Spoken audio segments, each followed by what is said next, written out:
¿Sabes cuál es el verdadero miedo de cumplir 50? No es la enfermedad, no son las canas, no es el cansancio, es volverte invisible. Un día diriges, al siguiente estorbas, un día te llaman jefe, al siguiente te llaman señor, con lástima. Te usan cuando eres fuerte, te descartan cuando empiezas a doler. Y lo peor no es cargar cemento bajo el sol. Lo peor es escuchar que ahora eres menos, después de haber dado todo. Si crees que esto es exageración, espera a que el calendario te alcance, porque aquí nadie es indispensable, solo temporal. El pecado de envejecer. Lo despidieron a los 52 años. Su único pecado fue envejecer. No fue enfermedad, no fue incompetencia, no fue bajo rendimiento, fue algo más sucio. Fue la lógica silenciosa de un sistema que te exprime hasta el último segundo de tu juventud, y cuando ya no corres igual, cuando ya no aguantas jornadas de 14 horas sin protestar, te reemplaza. 30 años sosteniendo un negocio, 30 años sacrificando cumpleaños, navidades, fines de semana, 30 años diciendo sí, señor, para que la empresa creciera. Y la empresa, el restaurante, creció. Pero cuando él empezó a encorvarse, cuando las ojeras se hicieron permanentes, cuando el cansancio dejó de ser temporal y se volvió parte de su cuerpo, lo llamaron estorbo. Así le llaman ahora a la dignidad. No le dijeron que era por viejo. Le dijeron que buscaban perfiles más dinámicos. Traducción: más jóvenes, más baratos, más manipulables y soñadores sin imaginar lo que les espera. Y esa noche, mientras caminaba a casa con una caja bajo el brazo, descubrió la verdad que nadie quiere aceptar. El sistema laboral no premia la lealtad ni la utilidad, y cuando dejas de ser útil, te borra. Y entonces tuvo que pasar de gerente a cargar costales. El primer amanecer como chalán. El despertador sonó a las 4:30 de la mañana. No era el sonido elegante del celular que usaba cuando era gerente. Era un reloj viejo, con alarma metálica, que sonaba como si le recordara su nueva realidad a golpes. Se levantó despacio, su cuerpo ya no era el de antes. Las rodillas crujían incluso antes de trabajar. La espalda dolía sin haber cargado nada. Se puso una camiseta vieja, un pantalón grueso que había comprado en el tianguis, botas duras que todavía no se adaptaban a sus pies. En la cocina solo había tortillas frías del día anterior. Tomó 5. Las envolvió en una servilleta. Se sirvió un café negro, sin azúcar. Ese sería su desayuno, y probablemente su cena. Mientras bebía el café, su esposa lo miraba en silencio. Ella sabía, él sabía, pero ninguno lo decía. Ese trabajo podía romperlo. Y en la obra, el sol todavía no salía cuando llegó. Polvo pod grava, hierro oxidado, el olor a cemento mojado impregnándolo todo. Los otros trabajadores eran jóvenes, brazos firmes, risas fuertes. Energía desbordada, él se movía con cautela. El primer costal de cemento pesaba 50 kilos. Lo levantó como pudo. Sus manos, que antes sostenían carpetas y firmaban contratos, ahora se llenaban de polvo gris. Caminó 10 pasos, y el aire empezó a faltarle. El pecho le ardía, el corazón golpeaba fuerte. «Apúrese, jefe, eso no es restaurante», gritó uno riéndose, risas. Risas que no eran juego. Eran recordatorio, ya no era gerente. Era el más débil. Después, a duras y penas, con mucho cansancio, apenas llegó al viernes, y con el viernes llegó el primer pago. Se formaron todos. El contratista, más joven que él, con lentes oscuros y actitud arrogante, fue entregando el dinero. Cuando llegó su turno, el sobre era más delgado, era mucho menos de lo que le habían prometido. «Toma, el arquitecto dijo que así era para ti. Si no quieres, le dejo el trabajo a alguien más fuerte». Mentira, él sabía que el arquitecto jamás habló de eso. El contratista se estaba quedando con una parte. Lo miró unos segundos, quiso reclamar, quiso decir que no era justo, pero recordó las medicinas de su esposa, la despensa vacía, la luz por pagar. Bajó la mirada, tomó el sobre, «Está bien». Y en ese «está bien» se tragó la dignidad. Los días siguientes fueron peores. La espalda se inflamó, las manos se agrietaron, las uñas se llenaron de cemento seco.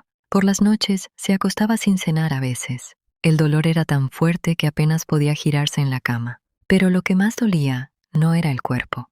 Era escuchar a los jóvenes planear el fin de semana. «Nos vamos por unas cervezas», invité a una chica. «Voy a comprarme unos tenis nuevos». Ellos gastaban todo, comidas corridas caras, hamburguesas dobles, refrescos, una cerveza. Él, en cambio, al mediodía se sentaba aparte. Sacaba sus 5 tortillas, las comía despacio, tomaba agua nada más. A veces un café barato nada más. No porque no tuviera hambre, sino porque había aprendido algo que los jóvenes todavía no entendían. El dinero que se gasta no regresa. Cada viernes, al llegar a casa, separaba unas monedas. No eran muchas, pero las apartaba. No las guardaba en una cartera, no en el banco. Cavó un pequeño hueco detrás del patio, cerca de una pared vieja. Ahí, dentro de una bolsa envuelta en plástico, empezó a guardar billetes doblados. Moneda por moneda, punto peso por peso. Era su única esperanza para poder apartar y guardar el IVA a la tortillería, y pedía 5 pesos de tortilla. Y compraba un café en un Oxxo de esos con refil, y eso era lo que comía. Mientras los jóvenes celebraban cada pago, él sembraba el suyo bajo tierra. Cuando la obra terminó, lo despidieron sin aviso. Otra vez, volvió a buscar. Trabajó como cargador en el mercado de la Merced. Ahí no había burlas, había competencia. Cajas de frutas, costales de papa, rejas de tomate. Subía y bajaba escaleras estrechas con 40 kilos en la espalda, porque no tenía diablito. El sudor le caía a los ojos. Las piernas temblaban. Después fue repartidor caminando, sin bicicleta, sin moto. Caminaba kilómetros con bolsas colgando de los brazos. Las plantas de los pies ardían, pero jamás tocaba el dinero guardado, jamás. Una tarde, mientras veía a los jóvenes gastar el sueldo en cerveza, entendió algo. No competía contra ellos, competía contra el tiempo. Ellos tenían fuerza, él tenía disciplina. Ellos tenían juventud, él tenía experiencia. Ellos vivían el presente, él estaba construyendo silencio. Y aunque nadie lo sabía, aunque todos lo subestimaban, aunque el sistema lo había escupido, él estaba resistiendo. No por orgullo, por supervivencia. El deterioro físico extremo, el momento en que casi colapsa, la enfermedad de su esposa empeorando, y el punto donde parece que ya no hay salida. El deterioro no llegó de golpe, llegó en pequeñas señales. Primero fue un temblor leve en las manos al despertar, luego un hormigueo constante en los dedos. Después el dolor en la espalda que ya no desaparecía ni al acostarse. Su cuerpo empezó a hablarle, pero él no podía darse el lujo de escucharlo. Cada mañana, cuando cargaba el primer costal, sentía un jalón seco en la zona lumbar, como si algo adentro estuviera a punto de desgarrarse. El sol caía implacable sobre la obra. El polvo se metía en su nariz, en sus pulmones, en sus ojos. Un día, mientras mezclaba cemento, sintió que la vista se le nublaba. Parpadeó, pero la mancha roja seguía ahí. Un derrame en el ojo. La mitad blanca ahora era sangre expandiéndose lentamente. ¿Qué le pasó, jefe? ¿Ya se está desarmando? Rió uno de los muchachos. Risas otra vez, siempre risas. Él sonrió fingiendo que no dolía. Pero sí dolía, dolía el ojo. Dolía la espalda, dolía el pecho cuando el aire no alcanzaba. Y dolía más el orgullo, hecho pedazos. Un día pasó algo peor. Un antiguo proveedor del restaurante lo reconoció en la obra. Se detuvo. Lo miró de arriba abajo. Camisa sudada, manos llenas de cal, espalda encorvada. ¿Usted no era gerente de...? No terminó la frase. La incomodidad flotó en el aire, él asintió. El hombre forzó una sonrisa. Vaya, cómo cambian las cosas, con esa mezcla de lástima y superioridad. Esa tarde supo que algunos antiguos conocidos hablaban de él. Dicen que quebró. Seguro hizo algo mal. Pues ya está grande. La gente que él ayudó a crecer ahora susurraba sobre su caída, y eso lo carcomía por dentro. El cuerpo comenzó a fallar más seguido. Subiendo una escalera con 2 cubetas llenas, el corazón le dio un golpe seco. Se detuvo. El mundo giró. Las piernas se aflojaron. Por un segundo pensó que iba a caer de espaldas. Respiró fuerte, pero el aire no entraba. Era como intentar respirar bajo el agua. Se apoyó en la pared. ¿Ya se nos va a morir aquí?, dijo alguien riendo. No era preocupación, era burla. En ese momento sintió algo nuevo. No tristeza, rabia. Una rabia profunda, oscura, peligrosa. Ganas de soltar las cubetas y golpear a alguien. Ganas de gritar, de reclamar cada peso que le robaban. Pero no lo hizo, porque sabía que la rabia no pagaba medicinas. Mientras trabajaba, su mente no descansaba. Se preguntaba cómo había llegado ahí. Recordaba cuando caminaba por el restaurante con autoridad, cuando todos se ponían de pie al verlo entrar, cuando resolvía problemas con calma, y ahora, un chalán, el más lento, el más viejo, el que recibía menos. A veces sentía que estaba viviendo la vida de otro, que era una pesadilla larga, que en cualquier momento despertaría, pero no despertaba, seguía cargando, seguía sudando, seguía tragándose la humillación. Por las noches, cuando llegaba a casa, fingía normalidad. Sonreía para su esposa, le preguntaba cómo se sentía. Le decía que todo iba bien, pero cuando entraba al baño y cerraba la puerta, se miraba al espejo, el ojo rojo, las ojeras profundas, las manos hinchadas. No se reconocía, sentía una presión en la cabeza, como si algo estuviera a punto de estallar. A veces solo se sentaba en el piso del baño, en silencio, con las manos en la cara, y pensaba cosas que lo asustaban. Pensaba que estaba fracasando.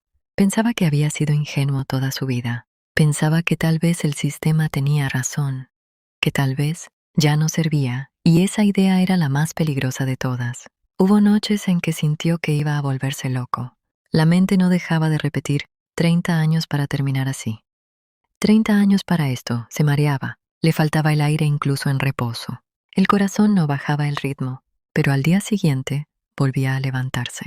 Un viernes, después de recibir otro pago incompleto, caminó solo por una calle oscura. Sentía que algo dentro de él se estaba quebrando, no físicamente, más profundo. Su dignidad estaba herida, su orgullo hecho polvo, su confianza debilitada, y por primera vez pensó en rendirse. No en dejar el trabajo, en rendirse por dentro, dejar de luchar, dejar de esperar algo mejor, aceptar que esa sería su realidad hasta el final. Esa noche no cenó, se acostó mirando el techo. Y mientras su esposa dormía, una lágrima silenciosa cayó hacia la almohada.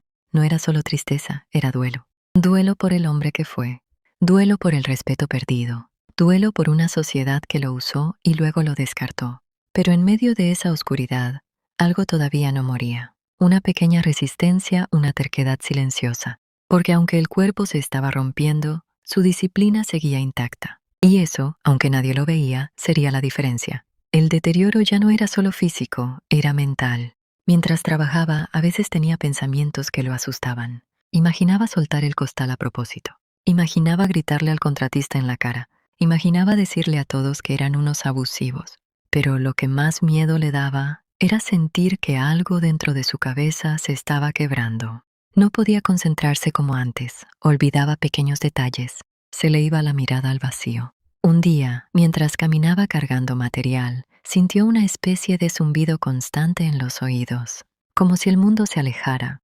Pensó, me estoy volviendo loco, y esa idea lo paralizó más que cualquier dolor físico, porque un hombre puede soportar hambre, puede soportar cansancio, puede soportar humillación, pero sentir que pierde la mente, eso es otro nivel de terror. Hubo momentos en que se veía desde afuera, como si no fuera él. Observaba a ese hombre encorvado, respirando con dificultad, recibiendo órdenes de jóvenes que podrían ser sus hijos, y no podía aceptar que era el mismo que antes dirigía equipos completos. Ese no soy yo, pero sí era. Y esa ruptura interna lo desgarraba, sentía vergüenza, vergüenza de su cuerpo cansado, vergüenza de su lentitud, vergüenza de necesitar el trabajo aunque lo explotaran. A veces la rabia era tan intensa que le temblaban los brazos. No por el peso, por el impulso de golpear, de defenderse, pero se quedaba inmóvil, porque sabía que perder el control significaba perderlo todo. Al llegar a casa, el cuerpo ya no respondía igual. Caminaba más lento, se quitaba las botas con dificultad. Las manos hinchadas apenas podían desabrochar los cordones. Su esposa lo miraba desde la mesa, y esa mirada era peor que cualquier burla. No era desprecio, era dolor. Ella veía cómo su espalda se encorvaba más cada semana. Cómo el ojo rojo tardaba en sanar, cómo respiraba como si acabara de correr una maratón, aunque solo estuviera sentado. Una noche, mientras él intentaba comer en silencio, ella dijo, no tienes que demostrarle nada a nadie. Y él bajó la mirada, porque en el fondo sabía que no estaba demostrando nada. Estaba sobreviviendo. Esa noche fue distinta. El dolor en la cabeza era más fuerte, un latido constante detrás del ojo afectado. Se levantó de la cama sin hacer ruido. Fue al baño, cerró la puerta, y por primera vez en meses no pudo contenerlo. Se apoyó en el lavamanos, se miró al espejo. El reflejo le devolvió un hombre agotado, derrotado, envejecido más de lo que el calendario marcaba. Las lágrimas comenzaron a caer. No era llanto suave, era silencioso pero profundo. El tipo de llanto que viene del estómago. Se llevó las manos al rostro. Sentía que algo dentro de él gritaba. Una desesperación cruda, pensamientos desordenados. ¿En qué momento me convertí en esto? ¿Cómo pasé de respeto a burla? ¿Qué hice mal? La mente no dejaba de repetir escenas. las risas, el sobre con menos dinero. La frase perfil más dinámico se sentó en el piso frío del baño, abrazó sus rodillas y por unos minutos sintió que el mundo se cerraba. Sintió que podía romperse ahí mismo, que si se quedaba un poco más en esa oscuridad, no saldría igual. Su esposa se levantó al notar que tardaba. Tocó la puerta suavemente. ¿Estás bien? Él no respondió. Ella insistió. Cuando finalmente abrió, ella lo vio con los ojos hinchados. Y entendió, no dijo nada.